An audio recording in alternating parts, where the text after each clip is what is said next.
ஒருத்தருக்கு ஜாதகத்திலேயே நேரம் சரியில்லை, எல்லாமே கெட்டதாவே இருக்கு அப்படின்னா அதை எப்படி சரியா மாத்துறது, அதுக்கான வழிமுறை என்ன அப்படிங்கிறது உங்களுக்கு தெரியுமா? இப்போ நம்ம அதை தான் பார்க்க போறோம். ஜாதகத்திலேயே நேரம் சரியில்லை, எப்படி நீ நமக்கு நல்லது நடக்கும், இல்லை நமக்கு நல்ல விஷயங்கள் எப்படி கிடைக்கும் அப்படின்னா அதுக்கு சித்தர்கள் கையாண்ட எளிய முறை ஹோரை. ஹோரை அப்படின்னா என்ன? ஹோரை அப்படின்னா நம்மளுடைய கிரகங்கள் ஒவ்வொரு நாளும் ஒவ்வொரு கிரகங்கள் ஆட்சி செய்யுது. இந்த ஒவ்வொரு நாளும் ஒவ்வொரு கிரகங்கள் ஆட்சி செய்யறத நமக்கு 24 மணி நேரமா கொடுத்துருப்பாங்க. அந்த 24 மணி நேரத்துல இருக்கக்கூடிய 7 கிரகங்கள் எப்படி தனக்கான விஷயங்கள் செய்யறாங்க, தனக்கான சூழலை உருவாக்குறாங்க அப்படிங்கிறது தான் அந்த ஹோரை. இந்த ஹோரை அப்படின்னா நமக்கு எப்படி கிடைக்கும், எப்படி நம்ம அதை தெரிஞ்சுக்கிறது அப்படிங்கிறது நிறைய பேருக்கு தெரியாது. ஸோ இந்த ஹோரை அப்படின்னா என்ன அப்படின்னா, இந்த நாள்ல இந்த கிழமை, நாள்னா கிழமை, இந்த கிழமையில எப்படி கிழமைகள் அடிப்படையா வந்துச்சு அப்படின்னு எடுத்துக்கலாம்.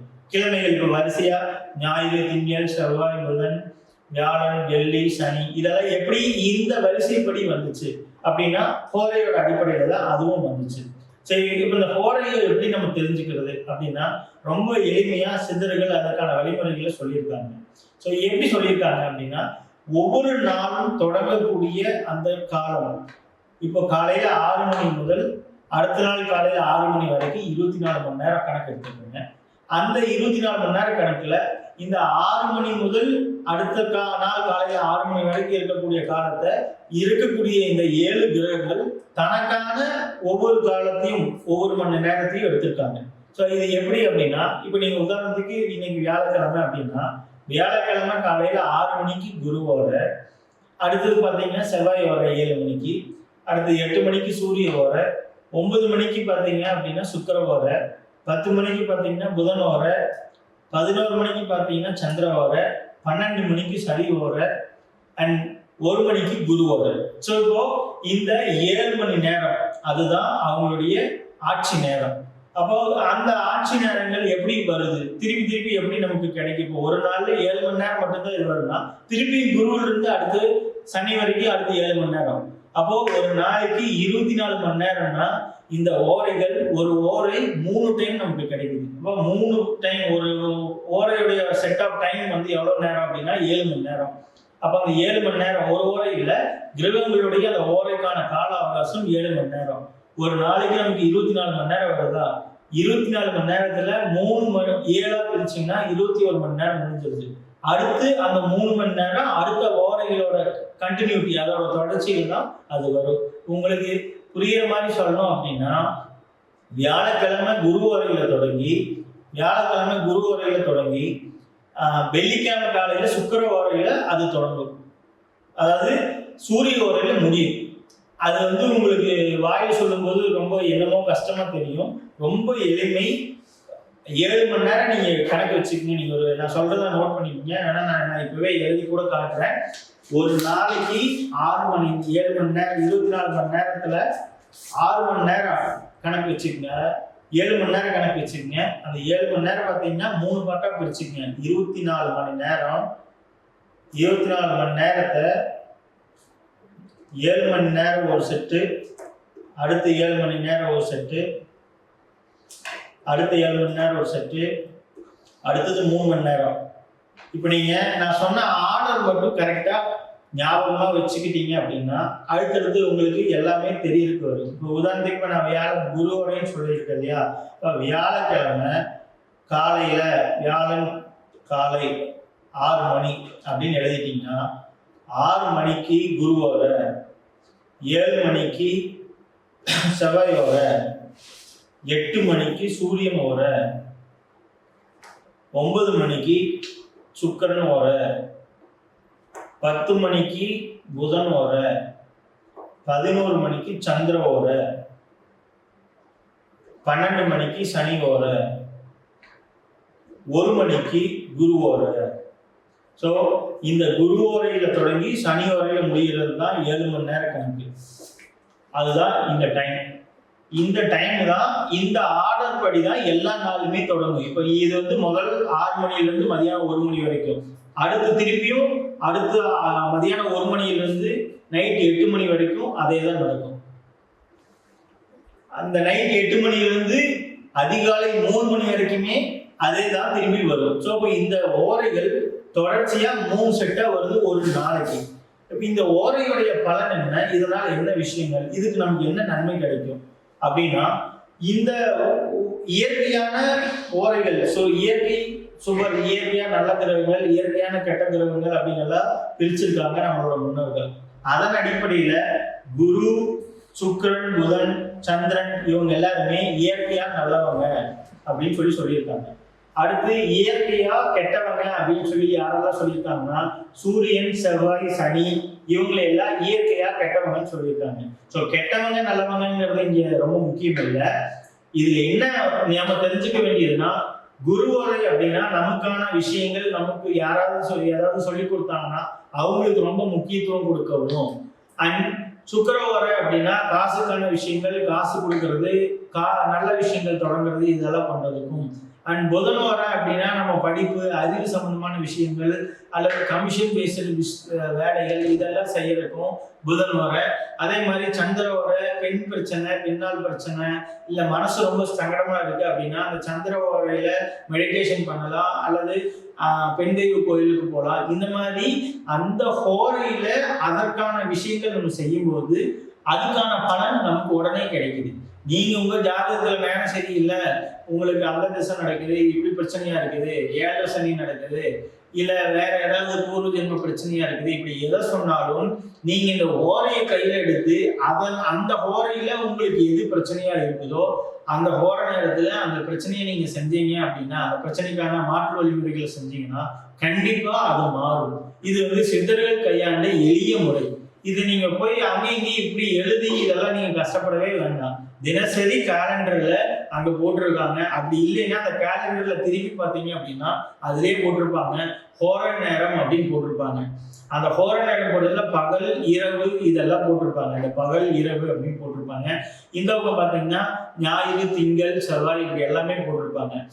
எத்தனை மணிக்கு என்ன ஓரைங்கிறது அது இருக்கும்.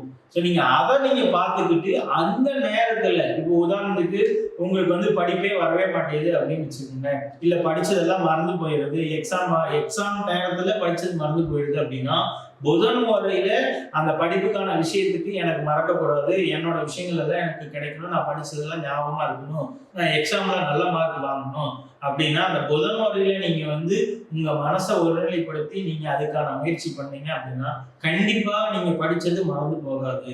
இது அனுபவ ரீதியா சித்தர்கள் கையாண்ட முறை. அதே மாதிரி தொழில் செய்றீங்க, தொழில் இன்னும் அடுத்தடுத்த லெவல் போகணும் அப்படின்னா சனி வரையில அந்த தொழிலுக்கான விஷயங்கள் பண்ணீங்க அப்படின்னா கண்டிப்பா அந்த சனி வரை உங்களுக்கு சப்போர்ட் பண்ணும், தொழிலும் அடுத்தடுத்த லெவல் போகும். சரி, எனக்கு கடன் நிறைய இருக்கு, கடனே தேவையே மாட்டேங்குது, என்னதான் பண்ணலாம், கடன் கட்டணும், கடனை தீர்த்துறதுக்கு ஏதாவது வழி, ஜாதகம் போய் பார்த்தா ஜாதகத்துல நேரம் சரியில்லை, எப்ப பார்த்தாலும் ஏதாவது பிரச்சனையாவே இருக்கு, உனக்கு இப்படிதான் டைம் இருக்குதுன்னு சொல்றாங்க அப்படி இருந்தாலும் அதுக்குமே மாற்று வழிமுறை இருக்கு. எப்ப அப்படின்னு பாத்தீங்கன்னா செவ்வாய் வரையில நீங்க கடனுக்காக 1 கோடி ரூபாய் கடனை எடுக்கட்டுமே, அதுக்காக செவ்வாய் ஓரையில நீங்க கடன் இவ்வளவு ரூபாய் இருக்கு, அந்த கடனுக்காக நான் இந்த காசை எடுத்து வைக்கிறேன்னு நீங்க எடுத்து வச்சு பழகிட்டீங்க, எடுத்து வச்சு தொடங்கிட்டீங்கன்னா கண்டிப்பா அந்த கடன் ஒரு குறிப்பிட்ட காலத்துக்குள்ள தீர்றதுக்கான வழிகள் உங்களுக்கு கிடைக்கும், அதற்கான பாதைகள் உங்களுக்கு உருவாகும். இதெல்லாம் அனுபவ ரீதியா கண்ட விஷயம் தான். அதே மாதிரி அரசாங்க ரீதியா ஏதாவது உங்களுக்கு வேணும், அரசாங்க ரீதியா எனக்கு சில விஷயங்கள் நடக்கணும், அரசாங்கம் சார்ந்து சில விஷயங்கள் எனக்கு கிடைக்கணும் அப்படின்னா சூரிய ஓரையில செஞ்சீங்க அப்படின்னா கண்டிப்பா அதற்கான பலன்கள் கிடைக்கும்.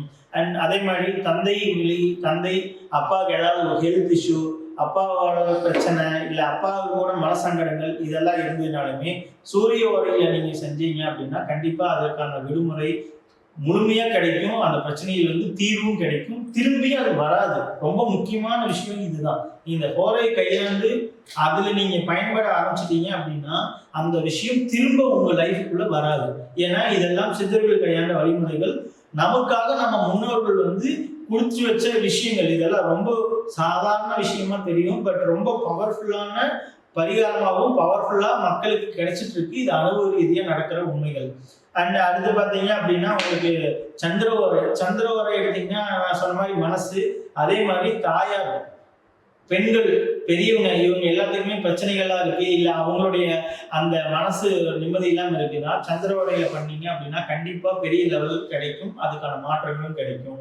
அண்ட் அதே மாதிரி ரொம்ப முக்கியமான விஷயம், இந்த லவ் பண்றவங்க பிரச்சனை ஆயிடுச்சு, என்னோட லவர் வந்து பேசல, என்னோட லவர் என்னை விட்டுட்டு போயிட்டான், இல்லை என் கூட வந்து சேர மாட்டேங்கிறான், என் கூட சண்டை போட்டே இருக்கிறான், என்னை நம்ப மாட்டேங்கிறான் அப்படின்னா ஆண்களாக இருந்தால் சுக்கிர உரையில அதுக்கான வழிமுறைகளை செய்யுங்க, பெண்களாக இருந்தால் செவ்வாய் உரையில செய்யுங்க. கண்டிப்பா நீங்க நினைச்ச நேரத்துல நினைச்ச விஷயங்கள் அந்த மாற்றத்தை கொண்டு வந்து தரும். இதை நான் சொல்லலை, சித்தர்கள் சொல்லியிருக்காங்க. சித்தர்களோட வழியில தான் நான் உங்களுக்கு இதெல்லாம் எடுத்துட்டு சொல்லிட்டு இருக்கேன். கண்டிப்பா அதுக்கான மாற்றங்கள் கிடைக்கும். ஸோ இந்த ஓலைகளை வந்து நீங்க எந்த அளவுக்கு எடுத்து பயன்படுத்த ஆரம்பிக்கிறீங்களோ அந்த அளவுக்கு உங்களுக்கு தேவையான விஷயங்கள், உங்களுக்கு அன்றாட வாழ்க்கைக்கான தேவைக்கான விஷயங்கள் எல்லாமே கிடைக்கும். நிறைவா வாழ்க்கை முன்னாடி போறதுக்கான அனைத்து விதமான பாதைகளும் உங்களுக்கு ஓப்பன் ஆகும். ஜாதகத்துல எத்தனையோ பிரச்சனைகள் இருக்கட்டும், அதெல்லாம் கண்டிப்பா இருக்கிற பிரச்சனைகள். அந்த பிரச்சனைகள் வந்து முழுமையா உங்களை வந்து பாதிக்காது நீங்க இந்த ஓரை கையில் எடுத்தீங்க அப்படின்னா.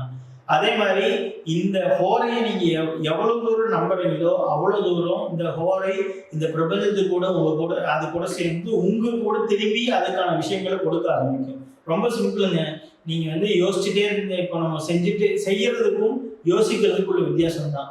நீங்க செய்ய ஆரம்பிச்சிட்டீங்க அப்படின்னா ஆட்டோமேட்டிக்கா உங்களுக்கான விஷயங்கள் உங்களை தேடி வர ஆரம்பிச்சிடும்.